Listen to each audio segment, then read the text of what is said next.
My sister laughed, and said, "You're just jealous I got the house." I smiled and calmly said, "You might want to check the deed again." And then she started screaming. She could barely speak at that point, frail, barely a whisper, but I remember it so clearly. I was adjusting the blanket on her legs, making sure the oxygen tube wasn't tugging too hard on her ear. She looked up at me, eyes glassy but still alert, and mouthed, "Thank you?" That was it. That was the last word my mother ever said to me. She passed away the next morning. Quietly, in her sleep, just like she always said she wanted. And even though I'd known it was coming for months, the stillness that followed felt like a freight train of silence had plowed through my chest. I was 36. An only son, at least by name. But anyone who knew our family would tell you, it was my sister, Valerie, who wore the crown.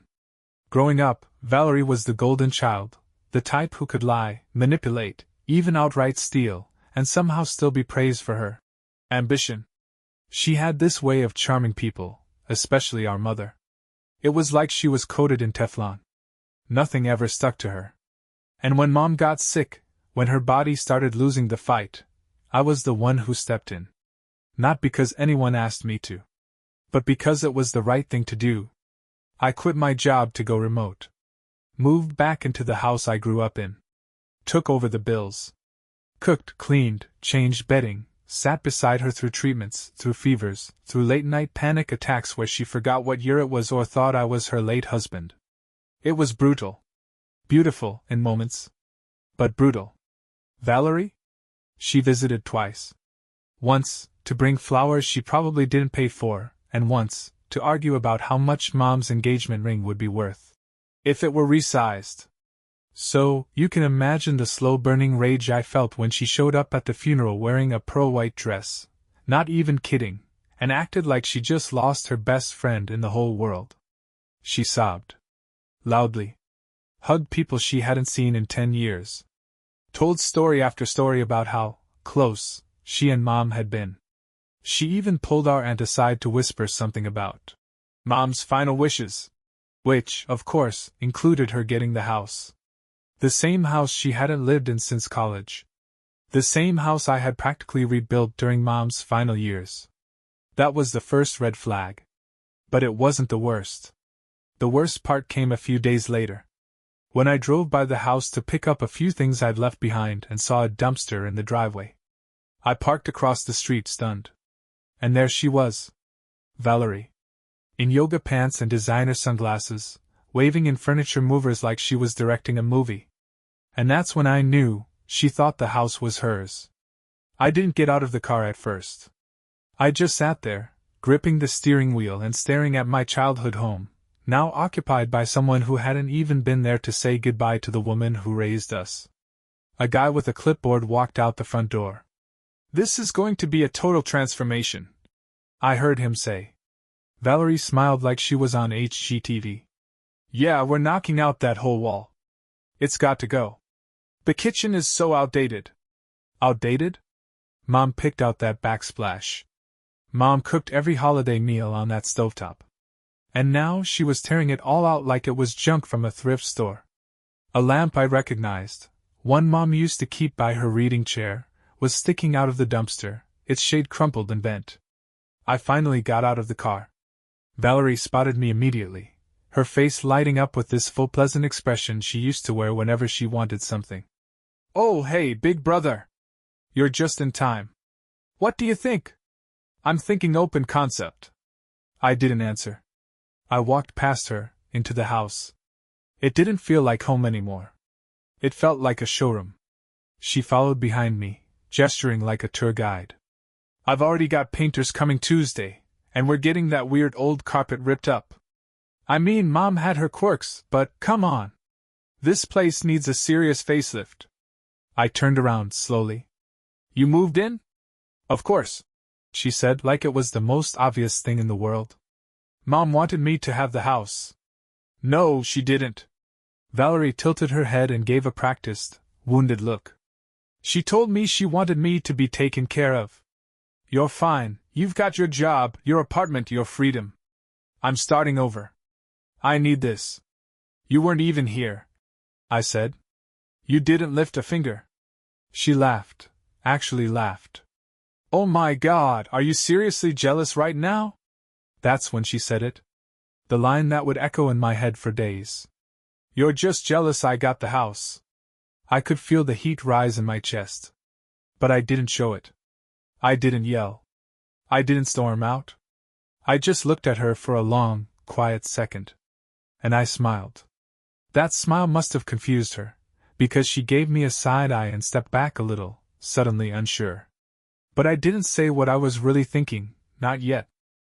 You see, 6 months before Mom passed, when things were getting bad and she couldn't pretend anymore, we had a conversation in the quiet of her room. No lawyers. No notaries. Just her hand in mine. I changed the deed, she had whispered. You're the one who's been here. You're the one who stayed. I nodded. I know. I just want you to be okay. So when Valerie started making Instagram posts with captions like, manifesting new beginnings dizzy #blessed #myhome, I didn't say a word. I didn't call her out when she told our extended family the house was gifted to her. I let her talk. I let her brag. Because I had something she didn't. The actual deed. After that moment, after she mocked me with, "You're just jealous I got the house," I didn't go back for a while. Let her paint the walls. Let her rip up the carpets. Let her play queen of a castle she didn't own. I figured if she wanted to build herself a fantasy, the least I could do was let her finish the set. Meanwhile, I met with our family's lawyer. Mr. Hanley? He'd known my mom for years. The kind of guy who still wore pocket squares and had actual leather-bound books on his office shelves. He gave me a firm handshake and slid a folder across the desk. She was clear, he said. Updated the deed 6 months ago. Transferred full ownership to you. I've got the documents notarized, stamped, witnessed. It's airtight. And then he leaned back and added, You want to go after her now? I thought about it. Valerie was reckless, sure. Entitled, definitely. But this? This wasn't just about furniture and paint. This was about pride. Mine, hers, and our mother's. No, I said. Not yet. So I waited. And as I waited, Valerie made herself more and more comfortable. She posted photos of the before and after, like she was the new Joanna Gaines. She hosted little dinner parties with her friends, people who didn't know the first thing about our family but nodded along when she said, Yeah, it's mine now. My mom left it to me. And then, she crossed the line. I got a message one morning from my cousin Melissa. Just a quick text. Hey, random question. You okay with Valerie throwing a barbecue at the house this Saturday? I blinked at my screen. Barbecue? I hadn't heard anything about it. But sure enough, when I checked Facebook, there it was. An event titled, Backyard Bash at My Place. Come see the remodel. With a dozen mutual relatives marked as going. She was throwing a party in my backyard. The same backyard where I used to mow the lawn every Sunday. The same backyard where I sat with my mother that last spring and watched the birds, her favorite blanket across her lap. That's when I decided the show was over. I didn't RSVP. I didn't warn her. I didn't say a word. I just waited. That Saturday, I pulled up 2 blocks away, parked, and walked the rest of the distance. The closer I got, the louder it was, music, laughter, that high-pitched screech my sister does when she's pretending to have a great time. I stepped into the backyard like a ghost. No announcement. No fanfare. The house looked different. New patio furniture, some string lights hanging between the trees.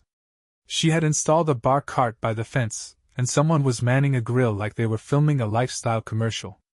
And then I spotted her. Valerie. Standing near the fire pit, plastic wine glass in hand, animated and loud as always. Surrounded by cousins, laughing way too hard at her own joke. I didn't make a scene. I didn't have to. I just waited until I caught her eye. She froze mid-sentence. Her smile twitched, then fell. What are you doing here? She asked, voice a little too loud. Everyone around her turned to look. I was invited, I said calmly, gesturing toward the crowd. This is my backyard, after all.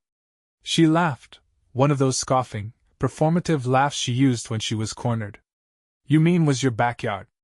That's when she said it again, full of smugness and sparkle. You're just jealous I got the house. I reached into my coat pocket and slowly pulled out a folder. Thick, crisp manila. I held it up with 2 fingers and walked it over to her, not saying a word. Just handed it to her, right there in front of everyone. What is this? She said, eyes narrowing. Read it, I said. You might want to check the deed again. The color drained from her face. I watched her hands tremble slightly as she flipped the folder open. Pages. Stamps. Signatures. Dates.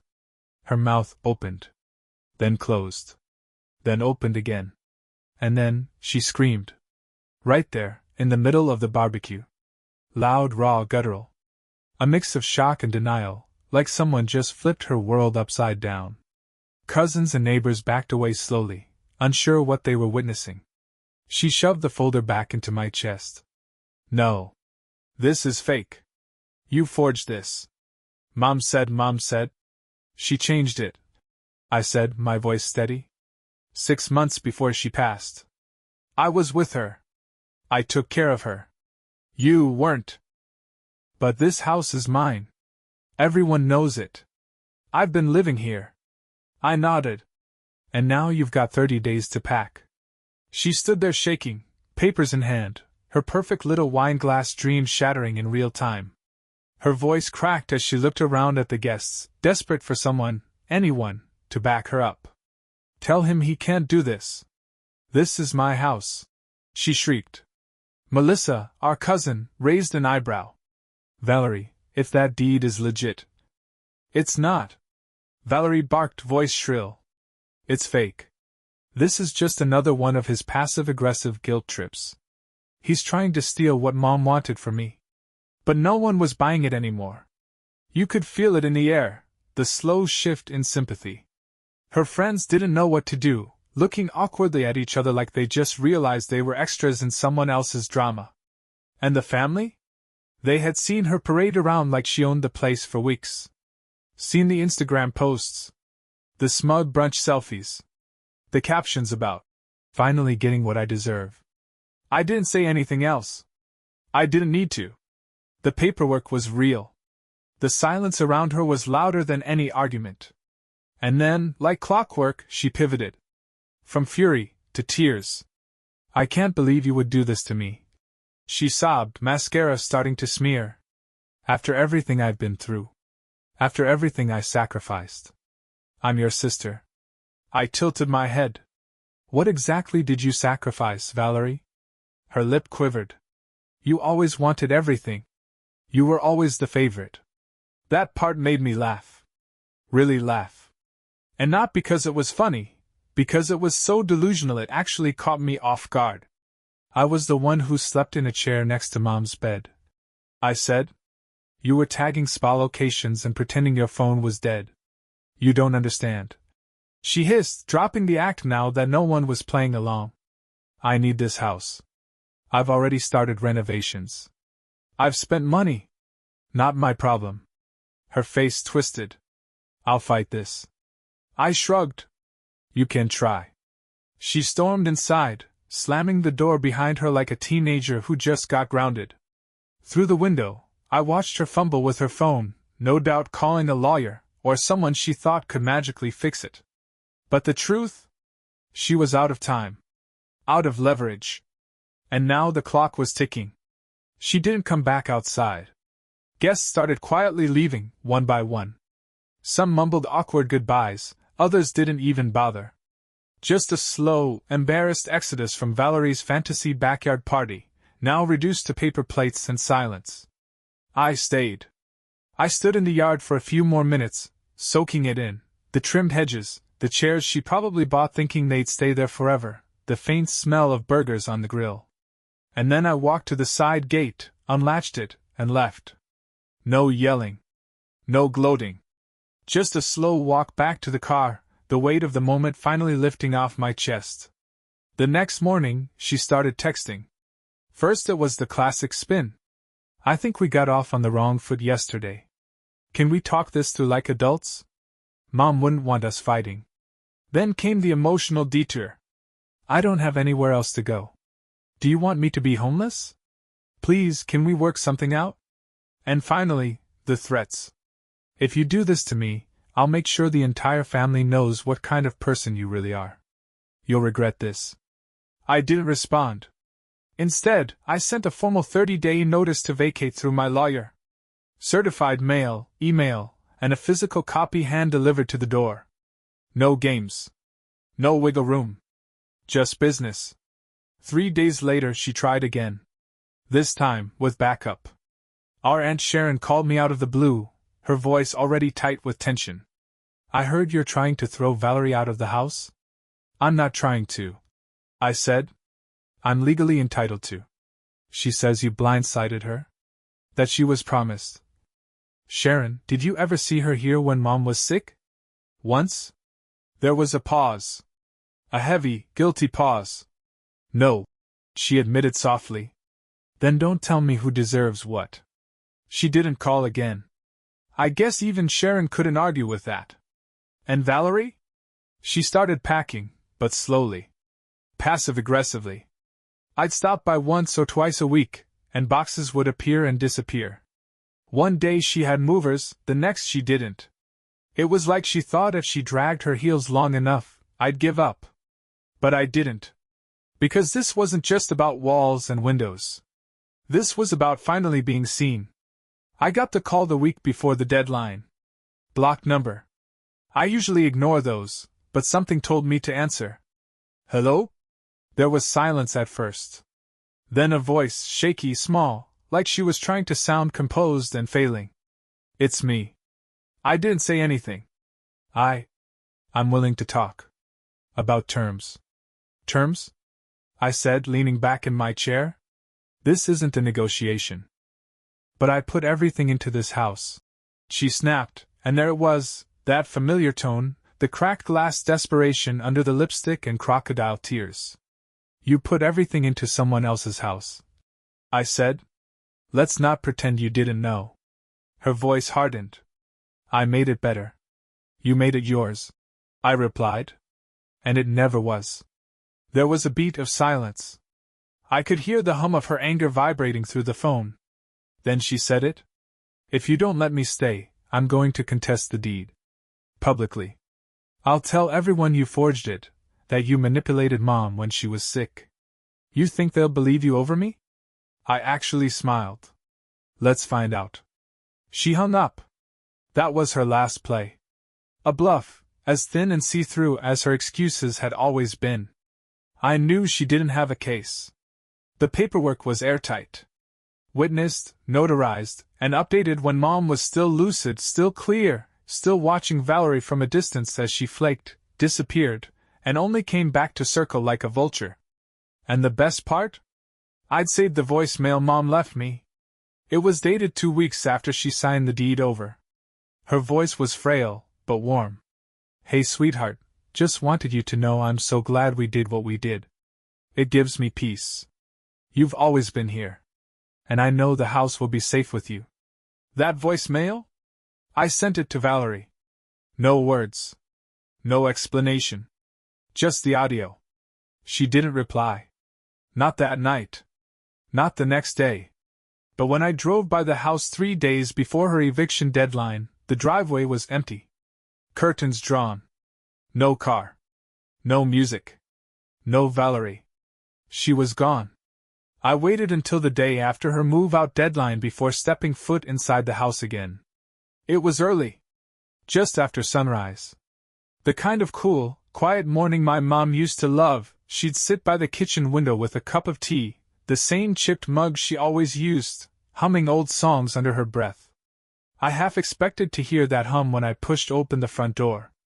But all I heard was the creak of worn wood and the echo of my own footsteps. The place was empty, mostly. The furniture was gone. The walls had been stripped bare, except for a few spots where the paint job had been left unfinished, like she ran out of time, or motivation. In the hallway, a drawer had been pulled out and left on the floor, its contents scattered. An old envelope marked Mom Medical, torn open, discarded. The living room smelled faintly of lavender and paint thinner. Not exactly the homey scent I remembered. And then I found the note. It was taped to the fridge, written in Valerie's signature loopy cursive, like she was still in high school. Hope you're happy. You got what you wanted. Enjoyed the house. Alone. No apology. No reflection. Just venom dressed up as a farewell. But the thing that really caught me wasn't the note. It was what I found in the guest room. Tucked in the closet, on the top shelf, was a single box she forgot. Or maybe left on purpose, I'll never know. Inside were photo albums. Our childhood. Pictures of birthdays, holidays, lazy weekends. There we were, side by side on Christmas morning, smiling in matching pajamas. Mom in the background caught mid-laugh. And taped to the inside lid of the box was a Polaroid. It was the three of us. Me, Mom, and Valerie. We were sitting on the front porch, barefoot, eating popsicles. I had to be 12. Valerie was 13. And Mom, she looked younger than I'd ever seen her. Happy. Whole. I sat down on the bare floor and stared at it for a long time. That's when the silence finally hit me, not as relief, but as grief. Grief for the mom I missed. For the years I spent being the one in the background. For the sister I used to wish I could protect, before I realized she'd always only protect herself. But most of all, grief for the peace I'd finally earned, and how heavy it still felt. I didn't move in right away. For the first time in months, maybe years, I had the space to breathe, but I wasn't sure I wanted to breathe there. I stayed in my apartment while I let the dust, literal and emotional, settle. On weekends I came by with a toolbox and a trash bag. One room at a time, I started undoing Valerie's vision. I repainted the kitchen. Rehung the wind chimes Mom used to love, even though Valerie had tossed them in a box marked garage sale. The place slowly started to feel like a home again. Not hers. Not even mine. Ours. Me and Mom. There was something powerful about reclaiming it on my own terms. No drama. No headlines. No fireworks. Just quiet, steady restoration. One afternoon, while cleaning out a drawer in the hallway hutch, I found Mom's journal.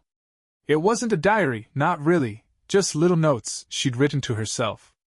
Grocery lists. Poems she liked. One entry stood out, scribbled in fading pen. I know they'll fight when I'm gone. I wish they wouldn't. But I also know which one will do the right thing. She never named names. But I didn't need her to. That night, I sat on the porch with a beer and watched the sun go down behind the same row of trees it always had. A couple of neighborhood kids biked by. A dog barked 2 houses down. Somewhere, a wind chime rang. And for the first time since the funeral, I felt still. Not triumphant. Not angry. Just still.